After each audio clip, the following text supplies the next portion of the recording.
Film कयामत से कयामत तक ने अदाकारा जूही चावला को डेब्यू मूवी से ही स्टार बना डाला था। ये वही फिल्म है जिसको देखकर अदाकार आर माधवन ने जूही चावला से शादी करने का इरादा कर लिया था, लेकिन वो इस मकसद में कामयाब नहीं हो सके।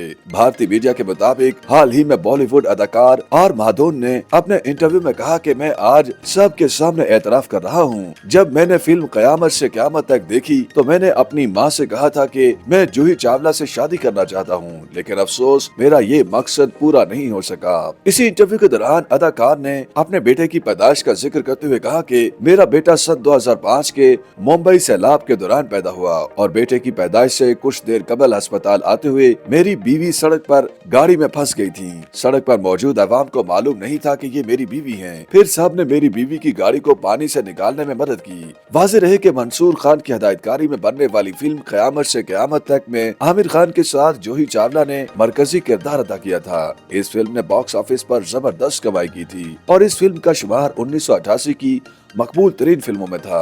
कयामत से कयामत तक ने 8 फिल्म फेयर अवार्ड जीते, जिनमें जूही चावला के लिए बेहतरीन खातून डेब्यू का अवार्ड भी शामिल था। दूसरी जानिब आर माधवन ने 1993 में मशहूर टीवी शो बनेगी अपनी बात से शोबिस में कदम रखा था। उन्होंने सन 2001 में मकबूल रोमानवी फिल्म रहना है तेरे दिल में से बॉलीवुड में कदम रखा। आर माधवन बॉलीवुड में डेब्यू करने से पहले कई तमिल फिल्मों में भी काम कर चुके थे।